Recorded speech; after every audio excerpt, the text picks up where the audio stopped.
I'm going to go ahead and just turn my soldering on high, right? And basically just go ahead and disassemble this, okay? And the thing we want to do is to keep this plier, right, it's this bent needle nose, between the pickup and the cap itself to act as a heat sink. Keeps the heat from traveling up the leg to the cap and ruining it. Alrighty. The rest of it we want to do real fast. Want to get in there real fast with the soldering iron. Just disconnect everything. Okay.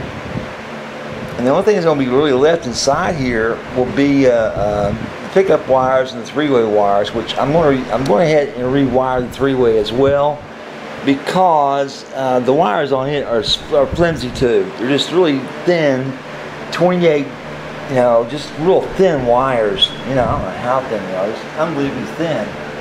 And I can put 22s on here and it'll last a lot longer and a lot sturdier, and I think it's going to like that a lot better. So, as soon as my soldering iron gets up to heat, we'll just start touching these little parts here, right? It's the best I can do with my hands in the way. And getting these parts removed so we can use them again. And I'll save these pots for him if he wants them. The Gibsons, I'm sure you'll want to keep those. Those are still in good shape. But I don't want to use somebody else's parts that have been used before in case there's a problem, because I guarantee this work for a year, right? All my labor is guaranteed for a year, and the parts are guaranteed for however long they're guaranteed by the manufacturer. But I don't want to use somebody else's used parts and you know, tack my labor on top of it, because I don't know if this thing's been treated right or not, and could be something's wrong with it I don't know about. All right, so we've got something hot enough now. Get these off. Can you see that? Yeah, I think you can see that. Get this loose off this tensioner. Yeah, there it comes. See, you just want to barely touch it and get that to come off there. Leg. Do the same thing. Just barely touch it. You don't want to hold on there too long. Get it to come off. Right? You want to make sure you do it this first time. You want to go back again and again. Once it's off, right? Set that aside, because I'll reuse that. Those are still in good shape, right? Unless they were damaged originally, I'll test them for that. Right? Same thing with this one. I'm going to touch that soldering spot he put on there. Get down that leg. Because these are orange drop caps, and they're pretty heavy duty things. You know, you can't hurt them very easily. Okay, it takes a lot to hurt one. He's got this wrapped around here somehow. Yeah, he's got a twist in it. Big hook. Okay, I have to come back to that one. Let's see how he's done this other side. The other side he did right. He just did a regular touch to it. Look to that. Can you see that? Some of it. Just put it to there and get that thing to come off there. Okay. And the other one, he put a little bend to it. That I'll have to bend that back outwards to get it off there. And I don't want to do it too much when it's hot, because it'll actually. And this is the pickup they were having all the problems with, because there's nothing left to it. The ground lead. See that wire, that frayed wire there? You zoom in on that.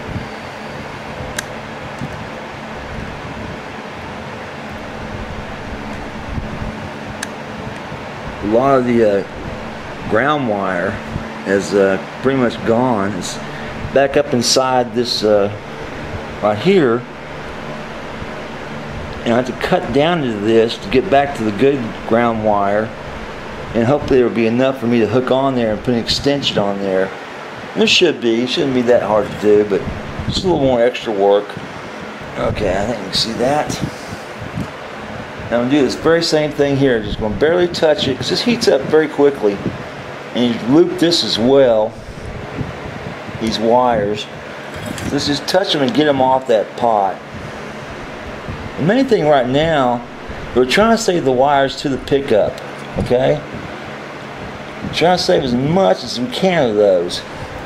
Now, the pot's fine, just clean that up and it'll work again. Just leave that on there and use it later to attach something to. These particular cheap potentiometers on here, not the Gibsons, are very lightweight, and they just fly across. There's no resistance whatsoever. It's like zoom when you twist them. So you go from 0 to 500 like in seconds. So it's kind of hard to adjust these, you know. They're so lightweight compared to the Gibsons that are right beside it. So it makes a little confusion when you're trying to tone up or turn the volume up on your guitar. And by putting all 4 Gibsons on there, that won't be a problem in the future. They all have the same amount of resistance. Now this, I can see what he tried to do. He burnt through a couple of these wires that could have caused the problem originally. But I think it's basically because he didn't cross-ground these potentiometers like you do most pickups. I wasn't really sure at the time because I wasn't familiar with pickups, okay?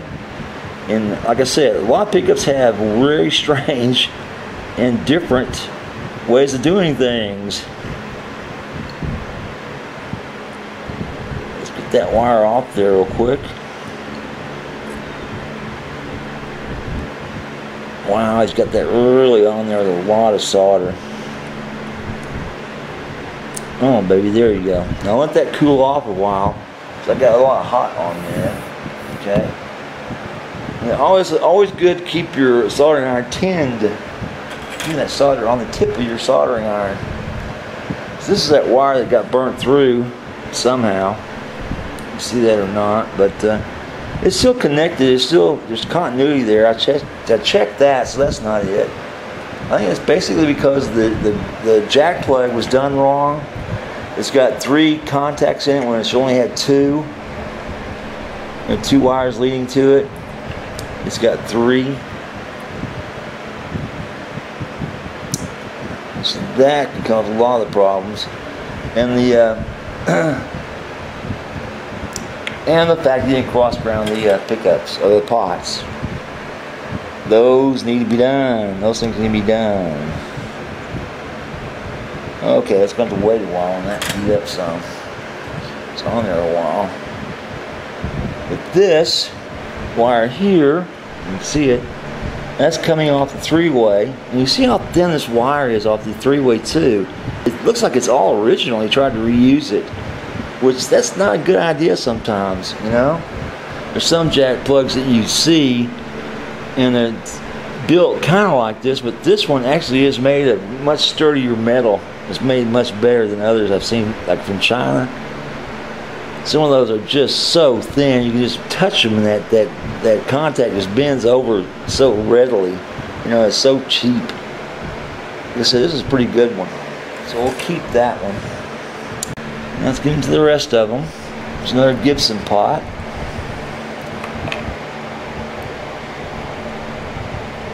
And this is pickup wires. No, this is 3-ways. That's 3-ways. There's that odd ground to that pot again. I can't understand that. I don't know why he's done that. But he may have seen that somewhere on something. Thought that's the way it's done. But according to Tone Rider and their pickups, they don't do it that way. They do it just like everybody else does it. Cross ground the pots to each other, except for one tone to one volume. They leave that blank. There's the ground to the guitar itself, the bridge, and that should have gone on the opposite pickup. It shouldn't have gone on. Go on the pot. It went on the wrong pot. It should have gone on the pot across, I believe. All right. We've got all the parts out of there. Next step is take the 3-way out, clean it up, and run the new wires to it down through the guitar. And in the meantime, what I'll be doing is I'll take a piece of cardboard in this same shape as this, diagram it by putting circles under, through the guitar body itself so it'll be in position, and start building the new board. Basically, that's what I do. Just to have a cardboard board as a template, so I can put it in there very easily. So we ended up with 2 nice orange drops. Hello. 2 nice orange drop caps, and nice Epiphone, right? See that? Jack. Epiphone jack. And we also have 2 nice pots here, Gibson pots. I'll clean those up and give those back to him, and go from there, guys. So hang in there. Something else I meant to talk about was that all the removal that I did was outside the body. The wires were long enough for me to bring the pots, the caps, everything outside the body, or do it over the cavity itself, okay? That way nothing was being dropped like solder onto the body of the guitar and leave a little burn mark. So that's one thing to keep in mind. If you got short wires that you think, if I drop some solder on this, it's going to burn into the finish, take something and drape it across here, okay, like a damp cloth or something. But in this case, I had plenty of extra wire to bring it out and do the job. Now, like I said before, the next thing I'm going to do is cut this free, and I'm going to go through and pull the 3-way back outside the guitar itself, and I'm going to rewire that because everything's been done in this really thin gauge, and I just don't like it. It's just too thin for me. So that was easy enough to do. And yes, this is an Epiphone. Well, that's a good 3-way. Nothing wrong with that. And Epiphone's obviously done this. Okay, the people in China did this. They did one hell of a good job all the way down. But look at the wire they used. I mean, it's just so thin. And look at here, he almost burnt through the thing by just touching it to a soldering iron. See that? This white one? Unbelievable. Anyway, something to keep in mind, and hang in there. One thing I've pointed out before, but I want to make sure is real clear, is that when they polystrength this to this card, right, this hang card, you've got to be aware of the fact that it leaves a poly resin on the back of these potentiometers, like a slick.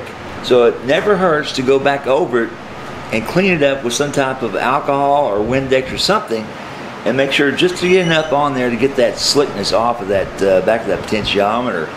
And that's, when that's done, you score it, right? Just light scratches into it, and then do it again. Get the metal flakes out of there. Make sure that's not a problem either. Consideration, when anytime you solder, is to have a nice clean surface, and that can fool you, right? And also keep your finger off the back of the pots, because that can cause a slick spot as well, and won't let the solder adhere. Now, on very humid days, I'll use flux, and I'll put a little dab of flux on here as a secondary backup, make sure that solder sticks. So hang in there. I'm going to take these pots out of the containers and get readings on them. Let you see that. Well, let me do this. Let me show you one more time how I read these potentiometers inside the cars. Now you can see this is completely sealed. Nothing's poking through. I hope you can see that. And say it just. We have all the supplies and the parts here ready to go. Okay, all different wires and tools that we need to get the job done. Right? Got the flux, got the solder, we got the steel brush for scoring this. Also, if you want to do a deep score, you can use this to make sure the solder sticks. A pair of needle nose to hold hot parts, strippers, wire solder, and the soldering iron. I'm not cleaning the back of these again since I've handled them, and I've not scored them yet with the brush to get a nice rough surface to work with. So that's what I'll do next. And then I'll go through and set up the wires, pre-cut them all, and set them aside so that when it comes down to it, all I have to do is put the flux on and then just touch the wires to it with soldering iron, and it's done. As you can see, I don't fill these holes on the pots. A lot of people do that. I've seen them do that. And just touch the soldering iron to the leg of the potentiometer, open up the hole on the leg, and put the wire through. But I just don't do that. I've seen that get out of hand. Anyway, main thing is don't want to put too much heat on these things, and the littlest amount of heat the better. But they are sturdy. They won't melt on you. About that. So I'm using like a 40 watt. I think it's on. Yeah, it's on 40, and we'll go from there. So let me go back and I'll pre-cut the wires and show you how it's all set up, and I'll just pre-lay these things out, dry run it, so to speak, so you can see how it's done. Okay, so hang in there. Okay, I don't know how good you can see this, but I've gone to the Tone Rider pickup spot on the internet, and this is the way they have their humbuckers laid out, and it's laid out just like any other Les Paul humbucker, the exact same thing. There's really no exceptions, really. Very straightforward wiring, cross grounding, all except for the two volume pots together. And I think that's where they left off a few things. You didn't cross ground these to one another because one of them's totally bare. And what I'll do is, something I don't normally do, I normally put the cap back onto the tone pot, but this time I'm going to follow their directions and their diagram to put the cap between the two potentiometers and go from there. So we got a tone I can get from it. Same setup on the jack plug. I hope you can see this. I don't know if you can see this very well now with all that light. Down somehow, out of that light. But go to ToneRider.com, you can see their layout because it shows them how to wire up their pickups. And it's always best to follow that instead of something you're used to doing. Even if it's the same type of humbucker you've done for years, always check, because the Golden Age pickups from Stumac, the ones that copy the PAF out of Gibson, do not wire them up the same way. Okay, they're not wired the same way as these. They're a little different. And it does show you how to do a split coil, but we're not going to do that today. We're going to just very simple, straightforward wiring on it, and go from there. Okay, so hang in there, guys. Like I said, I'm going to pre-cut these wires to fit, right, according to this diagram, and then dry set them so that make sure they're all set up. Okay, bend a few legs back on these that need to be grounded to the base of the pot itself. Go from there. All right, so hang in there. Guys, I've got all my stuff set out so far. Cut wires go on these things. And I've got my potentiometers to a cardboard template, right? And what I want to do is add a little comfort room to the length of these cut wires. Let me show you this to make sure it's clear. So that you know, they get moved around or bumped around a little bit, they won't pop loose. So they don't want them tight, but I don't want them sloppy inside that cavity. Now, I'm going to go ahead and go with the diagram that they give me on Tone Rider. You can see that or not. Right? Whoops. You can see Tone Rider. You can see that or not very well. But Tone Rider gives you a diagram where it's cross-connecting the ground to each potentiometer, the gap between the volumes, cross connection with the caps, which I normally don't do, and then of course the bent over ground to the legs of the potentiometers on the two volumes. But you know, it's all pretty much straightforward. It looks like any other Les Paul setup, you know, with the you know, with potentiometers. Now, normally we have a cross connection with the wires, but I think that with their pickups, it's taken care of with the cross between the with the caps, right? We'll check it and see. But normally, you know, it's best to go back to the place where, you know, the pots, the pickups are made, and get their diagram and not follow one you're used to, because this is a little different from the others that I've done, and you'll find that just about every other pickup, even the humbucker, same type of wire, same number of wires, is wired just a little bit differently, and they work a little differently. Like this diagram here would not work with Golden Age. The pickups wouldn't work together, and this wouldn't work with some others I've worked with as well. But it shows us how it's done, and we'll go from there and see what we come up with and give it a test. And like I said, I'll pre-cut these wires and dry fit them and set it all up so that you get a chance to see that. There's not much wires to be connected here, and go from there. There, guys.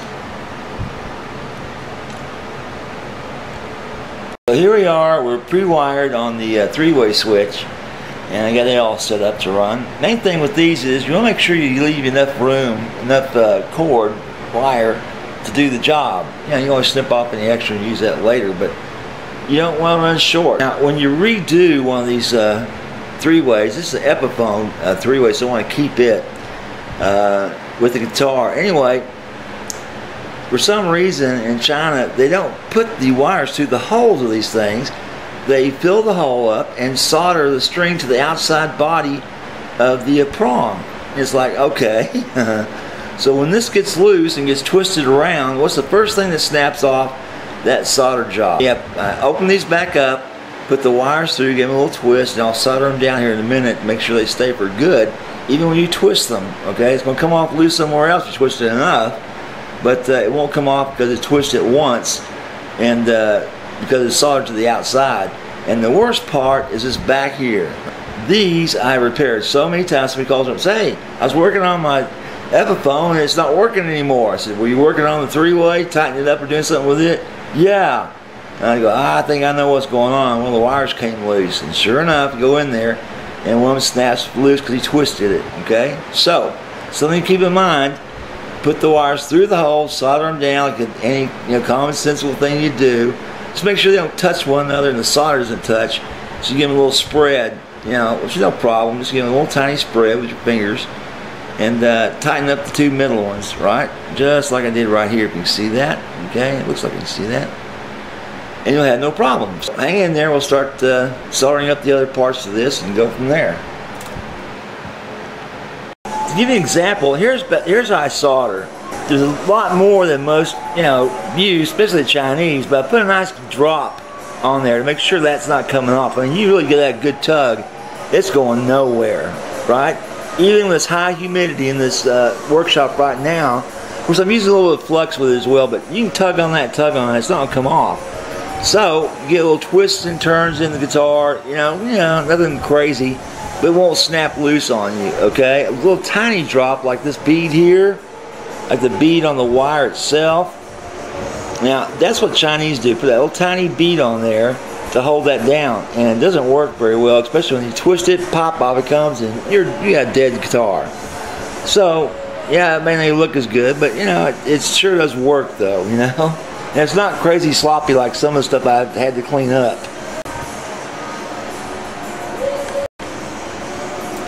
Okie dokie. What I've had to do is go back and open up this main wire and get the shielding back. You see that silver foil in there.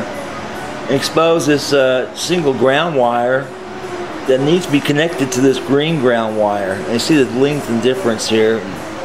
Basically, this ground wire got cut in half somehow when I was installing it. It's another reason why you never cut these. You never cut your wires to your pickups. You just wind them up or somehow keep them all together. There's also a crimp in this ground wire that was there when I got this, and I'm a little concerned about that too. I may have to cut that down and go from there, but we'll see. Main thing is to get these two wires together and get them grounded on top of the volume potentiometer. A little kink in this one as well, the lead wire. This red wire is the hot wire to the pickup that needs to be attached to the first shaft on the potentiometer. And the rest of this is kind of hangs out in space, and I may just trim that as well, or I may just heat shrink that back up once again over itself, keep it out of the way. Like something like this, or tape it, like that. Keep it out of the way, right? Be a little neater, and we'll go from there. All right, but this is pretty much fixed. Hope it's long enough. If not, I'll have to put an extension on this wire here to meet with this one, and this should be a problem after that. So, a little more work to do on the pickups. Alright, this is the wiring left on the bridge pickup. Okay, the B for bridge. Right? They cut this in half, which really I wish they had not done that. Anyway, there may be enough wire on this lead wire to work with it to get a good connection here. This red wire and the green and the bare wire have already been soldered together. Okay, so I can use that as well. And maybe just again take this out of the way, these extra wires, and go from there again. But so far I'm getting readings that the pickups are working, so let's set her up and see how she runs.